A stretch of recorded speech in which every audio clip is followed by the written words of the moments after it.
하나님의 말씀 오늘 에베소서 마지막입니다. 에베소서 6장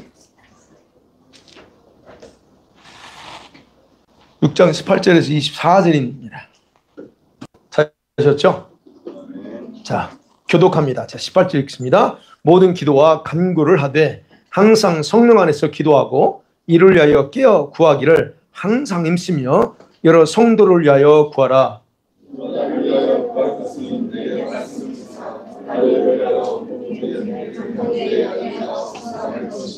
이 일을 위하여 내가 쇠사슬에인 사신이 된 것은 나로 이 일에 당연히 할 말을 담대히 하게 하려 하심이라.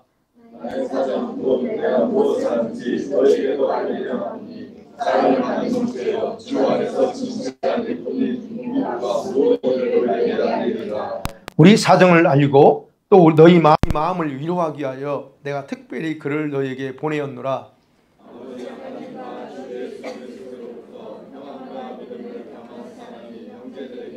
같이 읽습니다.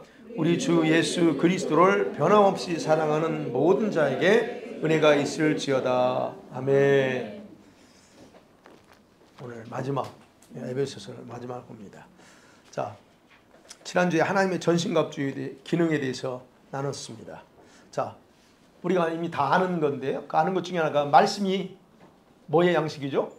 우리 영혼의 양식이라고 말합니다. 그죠? 말씀 우리 영혼의 양식이에요. 근데 기도는 어떻습니까? 기도는 여러분 영혼의 호흡이라고 그러죠. 영혼의 양식과 호흡.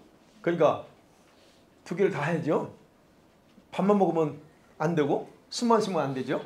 자, 그런 부분에서 말씀은 성도의 영혼의 양식이고 기도는 영적 호흡이다. 이건 우리 잘 알고 있습니다. 그러면 성도들에게서 있어서 기도가 얼마나 중요한가? 이건 굳이 설명 안 해도 여러분 다 아시죠? 다 압니다. 그럼에도 불구하고 문제는 뭘까요? 다 아는 게 중요한 게 아니고 그럼에도 불구하고 성도들 중에서는 자기 호흡을 하지 않고서도 얼마든지 살아갈 수 있다고 하는 어리석은 담대함을 가지고 있는 모습이 안타깝다는 거예요. 기도하지 않습니다. 기도는 영혼의 호흡이라고 하면서 기도 안 해요. 그러면 여러분, 저는 이렇게 예전부터 그랬어요. 교회 안에는 하나님을 믿는 자들이 모여있지만 그 믿는 자들 중에 불신자들이 많다 어떻게 말합니다. 교회 안에 불신자들. 어떤 사람들이 불신자일까요? 교회 안에. 여러분 생각할 때 어떤 사람이 불신자예요? 여러분 다 하나님 안다고 그러죠? 하나님 믿는다고 합니다. 근데 불신자가 많아. 어떤 사람이요? 기도하지 않는 자들이에요. 교회 안에 기도하지 않는 사람들, 기도하지 않고도 교회 다닌다고 하는 사람 또는 하나님 믿는다고 하는 사람 다 불신자입니다. 물론 세상에 있는 불신자가 있어요. 근데 그 안에서 교회 안에서 불신자는 기도하지 않는 사람들이에요. 그래서 세운 게 보세요. 왜 그런가? 저는 예전부터 그 주제를 왜 그런 사람 불신자로 말하는가? 기도를 안 해요. 요즘 성도들은 하나님과 소통하지 않고서도 하나님을 안다고 말해요. 아니 하나님과 소통 안 하면서 하나님 안 돼. 그리고 하나님 믿는데 여러분은 하나님께서 뭘 좋아하시는지 아시나요? 예수님께서 여러분과 가장 하고 싶은 일이 있는데 그게 뭘까요? 그거 아십니까? 생각해 보세요. 제가 지금 이제 그러는데 예수께서 개인적으로 여러분과 어떤 관계를 갖기를 원하는지 아시냐는 겁니다. 교회만 왔다 달랑 왔다 갔다 하는 거 말고 주님이 예수님께서 여러분 개인적으로 어떤 관계를 갖기 원하냐는 거예요. 자, 이 모든 것들에 대한 해답의 시작이 뭐냐는 거예요. 기도를 통해서 아버지와 소통하는 데서부터 시작된다는 겁니다. 근데 이 소통을 안 해놓고 하나님 믿는데 여러분 성경에는 기도에 대해서 다양한 그런 많은 가르침들이 기록되어 있어요. 그런데 그 이유가 뭘까요? 기도에 대한 구약에서부터 굉장히 많습니다. 왜 주님께서 그런 가르침들을 많이 기록하고 있을까요? 우리는 여러분 기도는 사람이 하나님과 소통할 수 있도록 고안된 유일한 방법이에요. 여러분 하나님과 어떻게 소통할 겁니까? 생각으로 소통합니까? 생각은 기도 아니라고 그랬어요, 여러분. 생각은 기도 아닙니다. 생각이죠, 여러분. 생각이지. 하나님이 여러분과, 영이신 하나님이 여러분과 뭘로 소통해요? 여러분 영과 소통합니다. 여러분은 생각과 소통 안 해요. 이해가 되세요? 그러니까 생각을 가지고 자꾸 하나님 기도한다고 하지 마요. 생각은 기도 아니에요. 여러분 생각이지. 그러니까 우리가 그런 부분에서 기도는 하나님과 소통할 수 있는 유일한 방법으로 하나님 줘. 근데 기도는 뭘로 해요, 여러분이? 요걸로? 요걸로 하는 거지. 요걸로 하는 게 아니에요. 그리고 이 기도는 하늘에 속한 모든 것들 있잖아요. 좋은 것들이요. 좋은 것들은 기도를 통해서만 우리들에게 흘러 보내주시는 거예요. 그 외에는 없어요. 요청을 하면, 기도를 통해서 요청을 하면 흘러 보내지 않습니다. 그 중에 여러분, 바울이 영적인 용사들인 우리 성도들이 입어야 될 전신갑주의 마지막 부분도 기도라는 사실, 지난주 말씀드렸죠? 18절. 기도라는 사실을 이해하고 있는 성도들 많잖아요. 믿음의 방패, 성령의 검, 요것까지만 다 전신갑주로 생각하는데, 기도가 뭐라고 그랬어요? 기도는 그 전신갑주의 6가지 전신갑주의 모든 부분이 온전하게 작동되게 하는 마지막 강력한 무기가 기도라 그랬어요. 이 기도 없이는 작동 안 된다 그랬잖아요. 자, 그런 부분에서 오늘 제가 오늘도 18절을 그냥 지난주에는 살짝 봤기 때문에 오늘도 18절부터 다시 구체적으로 보려고 합니다. 바울이 18절에 그러잖아요. 성령 안에서 기도하라고 합니다. 첫 번째 생각, 성령 안에서 항상 기도하래요. 여러분, 전신갑주 기도를 강조하면서도 성도들이 일반적으로, 저와 여러분이 일반적으로 생각하지 않는 부분을 언급해요. 그 중에 뭔 줄 아세요? 모든 기도와 간구 그렇습니다. 여러분, 바울이 강조하는 기도가 무엇이냐면, 여기서 보면요, 기도라고 하는 헬라 단어는 3가지 단어예요. 프로스케하고 데시스라는 단어가 있고 엔디크시스라고 하는 단어가 있어요. 이 성경에서 헬라 단어가 다 달라요. 그 의미가. 먼저 우리 말한 프로스케라고 하는 거는 어떤 합성어인데, 목표를 향해 나가다라고 하는 그 프로스하고 그 다음에 바라다, 간절히 원하다가 하는 그 단어가 합쳐져 합성어예요. 그래서 뭐냐면 하나님을 향한 모든 경건한 것, 내가 하나님을 향해서 뭔가를 갈망하는 것들을 올려드리는 것이 바로 그게 기도라는 단어입니다. 둘째로 있죠. 데시스라고 하는 단어. 이건 간구하다, 빌다 또는 뭔가 애스킹하는, 구하는다는 뜻이에요. 근데 이거는 어떤 거냐면 구약시대에 많이 나와요. 긴박한 상황에서 막 살려주세요 하는 거 있죠. 긴박한 상황에서 어떤 특정한 목적, 성취를 위해서 탄원하거나 아니면 하나님 앞에서 자신의 아픔과 고통, 어떤 기도 응답을 위해서 구하는 어떤 개인적인 기도가 바로 데이시스라고 하는 단어예요. 이제 우리가 이 부분도 많이 하죠. 그러니까 여러분, 하나님 앞에 모든 것을 올려드리는 태도나 인생의 모든 주권을 하나님께 드리는 차원에서 하는 기도다라고 하면 됩니다. 그 다음에 세 번째, 엔디크시스라고 하는 단어. 이 단어는 다른 사람을 위해서 빌다는 뜻이에요. 나를 위한 기도가 아닙니다. 그럼 뭐예요? 이게 무슨 기도죠? 중보기도입니다. 그래서 청교의 중보기도 중요하게 나옵니다. 다른 사람의 영혼을 위해서 하나님 마음으로 기도하는 게 중보기도예요. 자, 바울이 그래서 말합니다. 모든 기도예요. 근데 18절에서 기도를 요청하면서 모든 기도라고 말합니다. 이 단어에 집중했어요. 모든 기도. 그러니까 기도는 한 종류가 있는 게 아니라는 거예요. 한 종류 또는 우리가 여러분과 제가 일반적으로 우리 성도들이 하는 기도가 뭡니까? 한 종류예요. 마음의 기도. 그 다음에 우리가 아는 사람들은 방언 기도. 이거 외에는 특별히 우리가 많이 하지 않습니다. 그런데 성경에서는 모든 기도예요. 그래서 제가 우리 기도 성경 공부에 기도 종류가 꽤 나오죠. 기도 종류가 꽤 나옵니다. 그건 여기서 이미 궁금하면 공부하세요. 거기 다 나옵니다. 그러니까 여러분, 기도는 한 종류가 아니라 다양한 방식으로 드려지는 드려지는 게 기도예요. 그것에 대해서 디모데전서 2장 1절에서 바울이 이렇게 말해요. 시작. 그러므로 내가 첫째로 권하노니 모든 사람을 위하여 간구와 기도와 도구와 감사되에. 여기서 말하면 간구, 기도, 도구, 감사. 이 단어도 역시 다 의미가 있으면 이건 안 할게요. 그러면 결국 뭐냐면 우리 많은 성도들은 이 기도에는 이렇게 다양한 종류가 있다는 사실을 몰라요. 그래서 그 기도의 종류는 유행에 따라 드려지는 방법이 다 다르게 나와요. 부르짖어야 될 때가 있고, 그죠? 부르짖는 기도.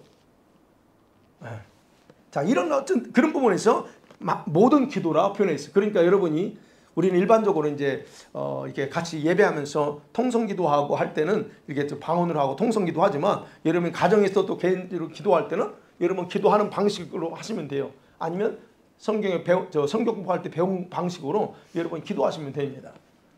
절박하게 할 때는 또 그냥 절박한 기도 해야 돼요. 네, 강청하면서 해야 됩니다. 그래서 바울은 그렇게 이렇게 기도가 하나가 있다, 하나의 종류만 있는 게 아니다라고 분명합니다. 그러면서 바울이 중요한 건 모든 기도와 간구를 하는데 그 다음에 뭐예요? 항상 성령 안에서 하라 그럽니다. 그래서 항상 그 다음에 성령 안에서 깨어서라고 하는 이 중요한 세 가지 단어를 통해서 권면합니다. 항상 하래요. 지금 무시로 옛날 성경에 무시로 하라고 했어요. 여기서 헬라어는요, 항상은 어떤 거냐면 모든 시간 안에 하라지. 우리의 주어진 24시간이라면 그 모든 시간 안에 기도하는 걸 말해요. 그러니까 여러분과 제가 일하면서도 기도할 수 있고 잠자면서도 어떤 사람은 기도해. 잠은 자서 이번 방언을 기도하더라고. 그럴 수 있어요. 웃잖아요. 해본 사람 웃어. 자는데 기도하고 있어요. 여러분 24시간 내에 모든 시간에 항상이라는 것은 바로 그 주어진 시간 내에 이렇게 항상 기도하는 걸 말해요. 그래서 우리는 알잖아요. 왜 항상 쉬지 말고 기도해야 되는지 우리는 상식적으로 다 알잖아요. 그것도 설명하지 않을게요. 그래서 말합니다. 항상 기도하는 거, 쉬지 않고 기도하는 거. 그 다음에 바울이 기도하는 방법으로 있어 뭐냐면 성령 안에서 하래요. 기도하는 방법입니다. 성령 안에서. 유다서 1장 20절 21절에도 바울이 유다가 이렇게 말하죠. 시작. 사랑하는 자들아 너희는 너희 지극히 거룩한 믿음에 기도하며 하나님의 사랑 안에서 지키며 영생에 이르도록 우리 주 예수 그리스도의 긍휼을 기다리라. 유다가 동일하게 말합니다. 성령으로 기도하며 말은 원래는 성령 안에서 기도하며 그런 뜻이에요. 그러면 생각해봐야죠. 성령 안에서 기도한다는 게 뭘까요? 이미 다 했잖아요. 간단하게 설명하면 그렇습니다. 성령 능력 안에서 성령의 도우심으로 기도하는 거. 이게 성령 안에서 기도하는 거예요. 그럼 내가 여러분 지금 기도할 때 성령의 도우심 받나요? 안 받나요? 여러분 오늘 또 기도합시다 하면서 주여 주여 3번 부르면 성령의 도움을 받은 거예요? 안 받은 거예요? 뭔 소리 하고 있어요? 그건 내가 기도하자 했으니 한 거지. 성령의 도움 받는 게 아니죠. 그건. 아니, 여러분 의지를 가지고 부르짖은 거잖아요. 그 순간은 여러분이 기도한 거예요. 제가 말씀드리려고 하는 것은 주여 합시다 하면서 하는 건 여러분이 의지적으로 하나님께 기도를 시작한 거예요. 그러나 성령이 돕는다는 게 성령 안에서 하는 거예요. 이제는 그렇게 시작했을 때 어느 순간에 성령께서 여러분을 도우신다는 얘기예요. 네. 그래서 기도할 때 방법은 성령 안에서 항상 하라고 하는 부분이에요. 그럼 성경은 우리 성도들의 마음으로 하는 기도를 권해요. 네? 마음의 기도도 원합니다. 그런데 오히려 기도의 깊은 맛이나 주님과의 깊은 관계를 경험하기 위한 방법으로서 성령 안에서 항상 기도하라라고 강조하는 것에 집중하셔야 돼요. 그건 대부분 다 마음의 기도만 하고 끝나지 성령 안에서 기도를 안 합니다. 그러니까 기도의 깊은 맛을 몰라. 그러니까 주님과 더 깊은 관계를 경험하지 못하는 거예요. 그래서 성령 안에서 기도는 자신이 하고 싶을 때 하는 게 아닙니다. 야 오늘 성령 안에서 기도해야지 해서 되는 게 아니에요. 기도할 때 성령께서 마음과 생각과 우리 입술을 주도하는 가운데서 드려지는 기도가 있어요. 그러니까 어느 날 처음에는 의지적으로 하다가 어느 기도 들어가면 그래서 우리가 방언 기도하면서 들어가면 어느 순간에 성령이 내 모든 걸 다 사져버려요. 내 생각도 왔다 갔다 하지 않아요. 생각 기도하다가 막 생각이 왔다 갔다 하죠. 대부분 다. 이 생각 저 생각 나오죠. 그 성령 인도하신 기도 아닙니다. 성령 안에서 기도하는 게 아니에요. 성령 안에서 기도하면 그 생각 자체가 없어져요. 뭔가에 뭐라고 표현해요. 자신의 혼적인 생각이나 마음이 자신의 영이나 성령과 하나가 된 상태에서 자신의 마음과 관계없이 드려져요. 그때 기도가. 그래서 그럴 때 기도할 때 내 기도 톤이 달라질 수 있고, 네, 달라질 수 있어요. 경험해 보셨어요? 이미 다 한 번씩 다. 그게 성령 안에서 기도하는 거예요. 영 안에서 기도하는 거예요. 그냥 기도하면서 별 생각이 왔다 갔다 하면서 하는 거, 그것을 가르쳐서 성령 안에서 기도한다고 하지 않아요. 근데 대부분 다 우리는 그 기도를 하고 있습니다. 근데 바울은 말합니다. 성령 안에서 기도하래요. 자, 어찌됐든 이게 성령과 네가 하나가 된 상태에서 드려질 때 그 기도는 성령 안에 기도할 때 자신의 영의 소원을 올리게 되고 그러면서 성령과 연합을 이루게 돼요. 그때 성령께서 말씀하는 것이 있고 때로는 이렇게 줘요. 그때 성령께서 직접적으로 말씀하세요. 여러분 들어보신 분들은 아실 거예요. 어쨌든 이 밤에 그 기도 하시기 원합니다. 그 기도. 예. 그 다음에 세 번째로 바울은 깨어서 기도하라. 깨어서 항상 기도하라. 깨어서. 자, 일반적으로 우리 성도들이 드리는 기도는 여러분 영의 기도하고 혼적인 기도를 구분할 수 있어요. 성령 안에서 기도할 거냐 또는 영어로 기도할 거냐 아니면 우리가 마음의 기도, 혼적인 기도입니다. 그렇게 할 거냐. 둘 중 구분할 수 있어요. 그러면 영의 기도는 아까 위에서 제가 좀 전에 말씀드렸듯이 성령 안에서 연합하여 드려지기도 하고 혹은 방언을 통해서 내가 드릴 수가 있습니다. 영의 기도는. 여러분 방언 기도는 성령의 기도가 아니라 자신의 영의 소원을 하나님께 간구하는 거예요. 방언 기도는 여러분의 영이 하나님께 소원을 간구하는 거랬어요. 그래서 고린도전서 2장 10절에서 그랬잖아요. 자기의 속사정을 누가 제일 잘 알아요? 내 속에 있는 내 영 외에는 내 속사정을 아는 사람이 아무도 없어요. 그 속사정을 알고 있는 성령이 아니 영이 내 영이 하나 기도하는데 그 기도가 뭐예요? 그게 방언이라는 거예요. 내 육신의 요구는 요걸 원하는데 내 영은 그게 아니야 너. 내 영은 아니고 네 영이 먼저 회복되는 거야 라고 말합니다. 그러니까 방언을 기도할 때 내가 요걸 원하는데 내 영은 이게 아니고 네 영의 회복을 하는 게 하나님 이 영을 좀 회복시켜야 돼. 그 기도한다는 얘기예요. 그렇기 때문에 자신의 영이 무슨 기도를 하는지를 알기는 쉽지 않아요. 잘 모릅니다. 그러나 방언 기도를 많이 하면 자신의 영에 놀라운 변화가 일어나는 것을 스스로가 인식할 수가 있어요. 내가 무슨 기도를 하는지는 모르지만 방언 기도를 하면 내가 알아. 내 안에서 뭔가 일어나고 있다는 걸 압니다. 내 영이 힘을 얻거나 내 영에 어떤 강한 자신감이 생기거나 이런 여러 가지의 이런 변화가 내 속에서 일어나고 있다는 것을 본인이 알게 돼요. 바로 이것 때문에 바울이 다른 사람보다 더 자신은 방언 기도를 많이 한다는 것에 대해 감사한다라고 고린도전서 14장 18절에 이렇게 말하잖아요. 시작. 내가 너희 모든 사람보다 방언을 더 말함으로 하나님께 감사하노라. 예. 바울은요 영의 세계에 깊이 들어갔던 분이에요. 근데 그냥 들어간 게 아니고 바울도 기도 엄청나게 많이 한 분이에요.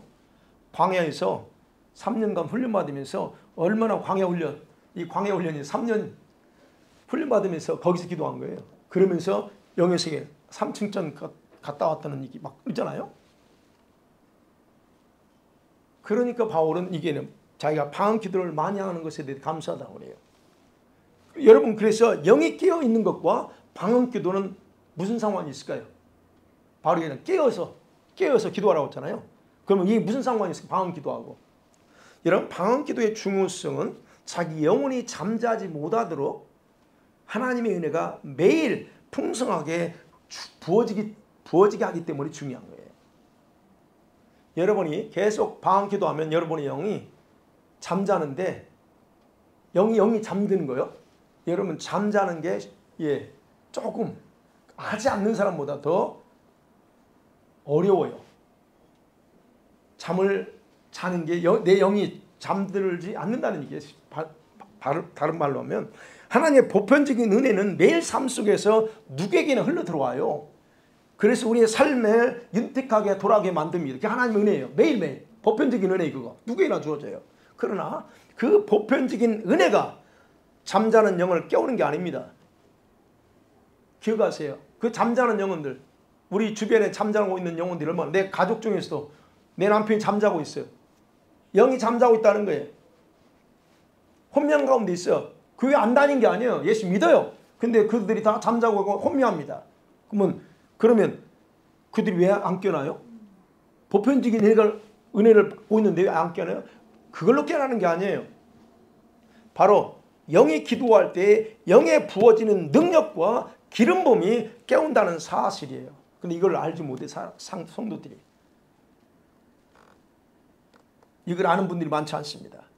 그래서 이런 성도들은 교회 다니고 예배 자리에 빠지지 않으면 자동적으로 변화가 일어나는 줄로 착각합니다. 우리가 과거 그랬잖아요. 그게 여러분 그냥 왔다 갔다 다니면서 봉사할 때 여러분이 얼마나 변화됐냐 보세요. 어느 선까지는 가는 것 같아요. 근데 스탑돼요. 안 돼. 그러니까 여러분 우리 성도들이 기도의 중요성을 알면서도 항상 기도하지 못하는 이유가 뭘까요? 다른 게 없어요. 영에 깨어있지 않고 자고 있거나 혼미한 상태이기 때문에 알면서도 못하는 거예요. 다른 이유가 없습니다. 뭐 바빠서 어쩌고 저쩌고 그건 외형적인 핑계고 바로 예수님께서 깨어서 준비하라 그랬어요. 깨어서 준비하고 있으라고 제자들에게 마태복음 24장과 25장 그 비유에서 명령하신 것을 항상 읽어요. 또 설교도 들어. 근데 그것을 심각하게 생각하고 잠자고 있는 자신의 영혼을 깨우기 위해서 작정하고 무릎 꿇는 사람 많지 않습니다. 안 꿇어요. 그래서 우리는 꿇어야 돼요. 그걸 무릎을 꿇어야 그래야 영혼이 깨죠. 자, 이렇게 잠자는 영을 깨우게 되면 자신의 영적인 상태가 보여. 내 영적인 상태가 보입니다. 그리고 사역의 방향도 잡히게 돼 있어요. 봉사든 말든 뭐든. 그렇지 않고서 사역한다면 우린 다 사역자입니다. 사역한다면 자신도 모르는 사이에 점점 더 혼적인 방향으로 육신의 생각과 계획에 의해서 변질되어 버리는 것을 나중에 보면 내가 변질돼 가고 있어요. 자기도 모르게 가고 있어요. 내가 그렇게 가야지 하고 간 게 아닙니다. 그리고 자기 스스로를 속이면서 매너리즘에 빠지게 돼요. 그래서 여러분 깨어 있어야 되는 게 그리 중요한 거예요. 그래서 항상 우리는 돌아봐야 돼요. 내가 지금 제자들이 되어 있는지, 내 깨어 있는지, 상태가 어떤지. 여러분 저라고 해서 뭐 항상 깨어 있는 것 같아요. 저도 어느 순간 보면 내가 졸고 있어요. 내 영이 졸고 있어. 그 졸고 있으니 내가 멍하고 있는 거예요.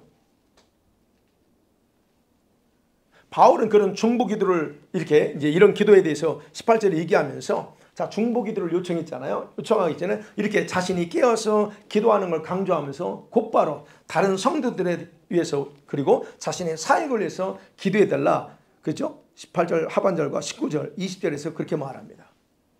이처럼 에베소 교인들에게 부탁한 바울의 기도 제목은요. 복음의 비밀을 담대히 전할 수 있는 것. 그겁니다. 바울의 기도 제목 있잖아요. 19절, 20절에 기도 제목은 매우 구체적이고 실제적인 내용입니다. 자신이 입을 열어서 말씀을 전할 때 그때그때 주님 전할 말씀을 주시고 그 복음 속에 말씀 속에 담겨진 비밀을 담대하게 전할 수 있도록 해달라 하는 거예요. 그래서 그렇죠. 19절에 내게 말씀을 주사 그럽니다. 이게 뭐예요? 이게 우리가 여러분이 설교는 배움과 학식과 언변력으로 얼마든지 가능합니다. 여러분 원고 준비해가지고 여기서 읽으면 돼요. 그러면 설교는 가능합니다. 그런데 바울이 말하는 주님이 내게 말씀을 주사 그 주신 말씀을 내가 입을 열어 전할 때 거기서 숨겨져 있는 복음의 비밀을 전하는 건 달라요. 그게 안 돼. 그래서 목사인 저도 항상 기도하는 게 뭐예요? 주님 내가 뭘 전하기 원합니까? 그런 거예요. 내가 전할 수 있지. 주님이 이번 주에 뭘 전할까요? 제가 지금 오늘 기도하면서 고민하면서 기도한 게 뭐지? 에베소 끝났잖아요. 그럼 이제 다음에 수요일 날 뭘 해야 될까? 주님 뭘 했으면 좋겠습니까? 제가 요청 하나 물어보는 거. 주님 뭘 했으면 좋겠어요? 물론 내 머릿속에는 있죠. 내 개인적으로는. 그러나 또 혹시 주님이 이거 어느 책 해라 하면 그거 하고 싶으니까 일단은 여쭤보는 게 주님 어떤 다음 주에는 뭘 하기를 원하십니까? 여러분 이게 바울이 지금 그게 그래서 사역자들이 기도 중에 하나가 이거예요. 하나님께서 전하고자 하는 말씀을 받아서 선포하는 거. 그래서 이런 기도는 매우 실제적이고 간절한 필요해요. 하나님 진짜 알려주세요. 그래서 지혜와 계시형. 하나님 지혜와 계시형을 주세요. 제가 너무 감사해요. 이 지혜와 계시형을 달라고 얼마나 기도한 줄 아세요? 나는 기도를 안 했는데 얼마나 기도를 했는지 모릅니다. 그래서 그 기도의 응답이에요. 근데 그건 제가 경험해 보니까 그래요. 어느 순간 제가 지혜와 계시형을 안 구할 때가 있어요. 근데 어느 순간 깜빡하고 있어. 근데 지혜와 계시형을 주님 주세요 하고 기도하면서 하잖아요. 그 말씀이 쭉쭉 풀어져요. 이거구나. 이거예요. 그러니까 이건 저에게만 주는 게 아닙니다. 요청하셔야 돼요. 그러니까 지혜와 계시형은 목회자만에게만 원하는 게 아닙니다. 여러분 모두가 다 가셔야 됩니다. 어쨌든 바울이 말합니다. 그러면 이 바울이 복음의 비밀이라고 했잖아요. 복음의 그 비밀을 알리게 해달라. 이 복음에 담겨진 비밀이 뭘까? 이렇게 해서 생각하면 하나님 마음이 그 속에 담겨 있어요. 1차적으로. 하나님 마음. 이 비밀에는 이미 바울이 에베소에서 뭐라고 했어요? 복음 속에 창세전에 계획된 원 뉴맨으로서의 교회입니다. 이방인과 유대인이 하나 된 교회. 이게 하나님의 어떤 계획이야. 그 속이 복음 속에 담겨져 있었어요. 그리고 그리스도의 신부로서 교회가 연합돼야 되는 거. 이게 에베소서를 통해서 본 것이고 그 다음에 영적인 군사라고 해서 6장에서 영적인 군사로서 교회의 역할이 바로 뭔가에 대해서 바로 이 복음 속에 담겨져 있다는 거예요. 바울은 그래서 바로 이것을 위해서 지금도 감옥에 갇혀 있어요. 지금 편지 쓸 때 감옥에 갇혀 있었습니다. 그런데도 뭐라고 그래요? 그는 그런 상황 속에서 절망하지 않고 담대하게 복음 전하는 것을 포기하지 않는 열정을 가지고 있었다라고 말하는 거예요. 왜요? 그것은 그가 해야 될 당연한 목적이고 그 다음에 부르심이었기 때문이다 라고 하는 게 바울의 그런 이 편지 속에서 담겨진 고백입니다. 자, 두 번째로 우리가 생각할 수 있는 게 그렇습니다. 21절부터 나옵니다. 동역자. 바울의 신실한 동역자이에요. 자, 바울이 현재 감옥에 갇혀 있는 상황 속에서도 복음을 전하고 있다는 사실에 대해서 아무도 잘 모르죠. 그거를 에베소 교회 성도들이 알 수 있는 방법은 없었어요. 바울이 지금 감옥에 갇혀서 뭘 하고 있는지를 모르죠. 아무도. 그래서 바울은 자신이 뭘 하고 있는지 어떤 사역을 하고 있는지에 대해서 여러 상황에 대해서 좀 주저하지 않고 바로 에베소 교회 성도들한테 알려주고 싶었어요. 그래서 편지를 쓴 겁니다. 그래서 당시 옆에서 신실하게 함께 돕던 두기고라고 하는 그 동역자를 통해서 편지를 보냅니다. 그게 에베소서예요. 두기고 여러분 들어보셨죠? 두기고는 어떤 사람일까요? 잠깐 소개하면 바울의 사역에 동참했던 많은 동역자 중에서 확실히 진짜 신뢰할 만한 사람 중에 한 사람이었어요. 두기고가. 그는 소아시아 지방, 터키 지역이죠. 소아시아 지방의 교회, 여러 가지 교회에서 대표자로서 3차 여행 때 바울과 함께 예루살렘을 방문합니다.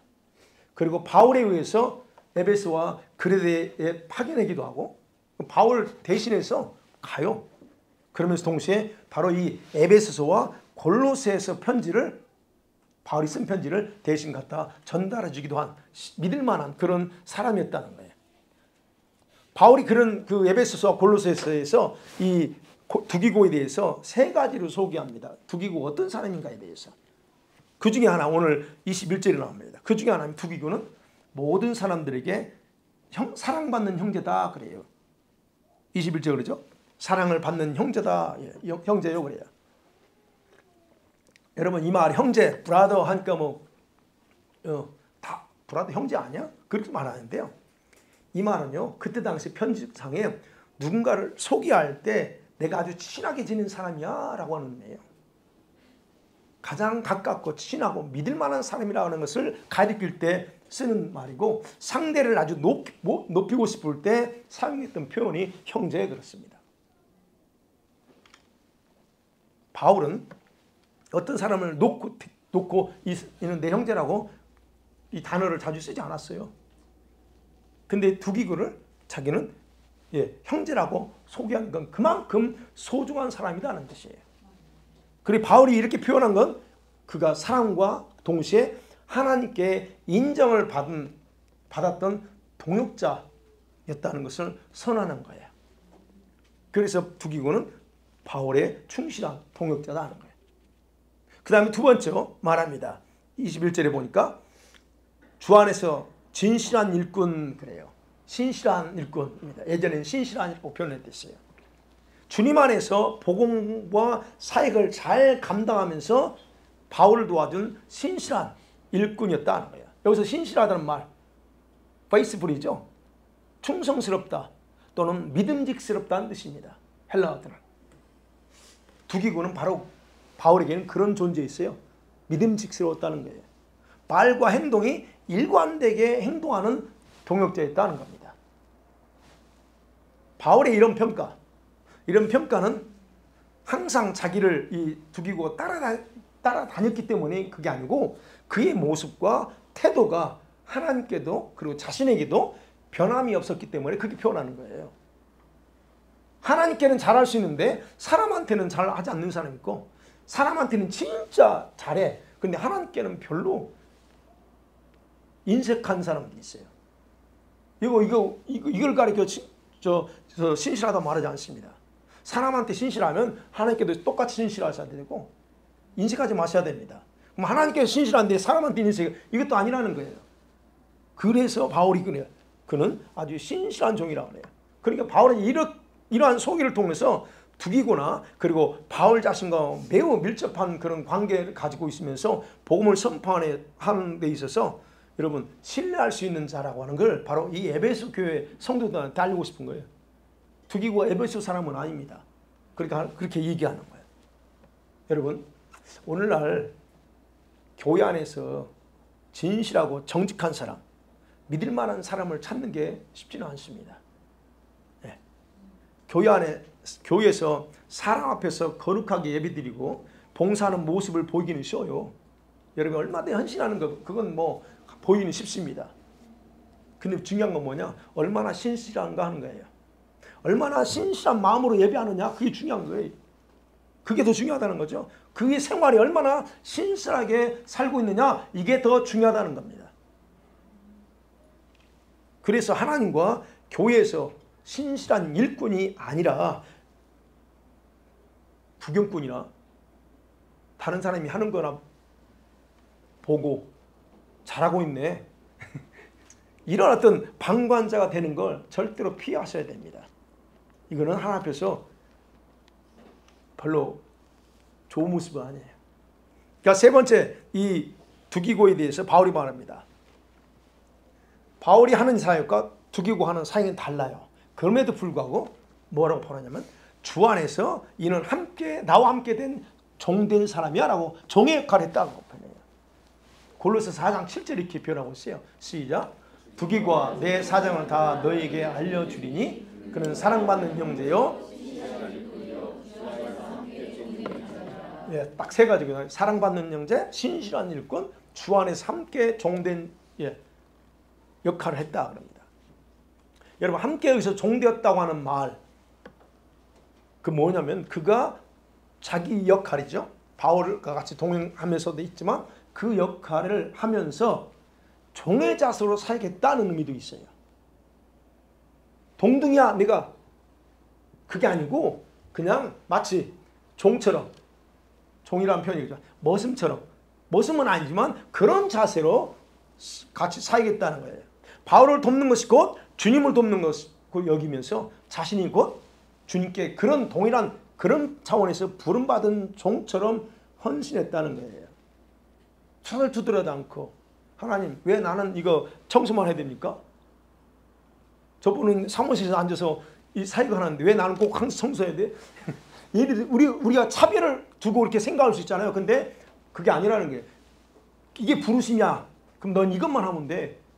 바로 그런 비교하지 않고 자기 하나님께서 주신 그 부름의 그 위치에서 그 역량을 바로 종처럼 했다는 거예요. 여러분 오늘날 변질된 성도들 중에서는 교회에서 헌신과 봉사에 대해서 부담을 갖는 경우가 많아요. 교회에서 봉사하는 게 부담스러워. 그래서 임반부 깊이 임반부 만들려고 합니다. 시간 투자해야지요. 네. 그러면 이것저것 다 해야 되니까 부담스러우면 변질됐어요, 사람들이. 이거 변질된 겁니다. 그게 정상이 아닙니다. 그거. 교회는 지체들이 서로 연합해서 아름다운 성전으로 지어져 가기 위해서 각각의 역할을 해줘야 그게 지어지죠. 그런데 나는 부담스러우니까 뒷짐져요.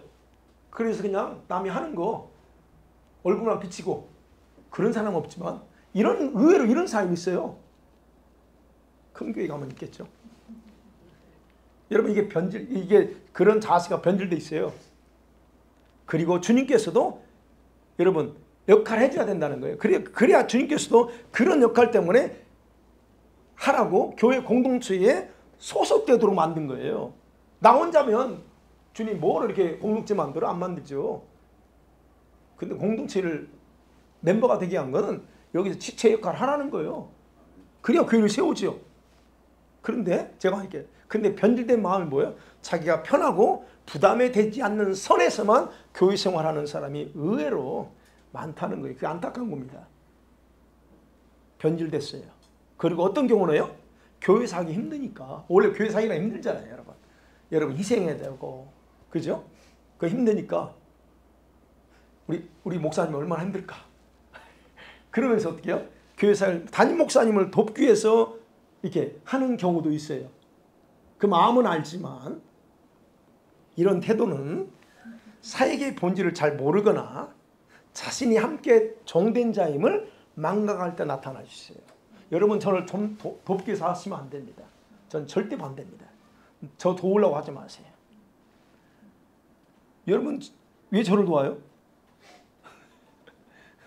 저 도우려고 하지 마세요. 사역은 하나님을 위해서 하는 거지 나를 도우려고 하지 마세요. 이해가 되시죠?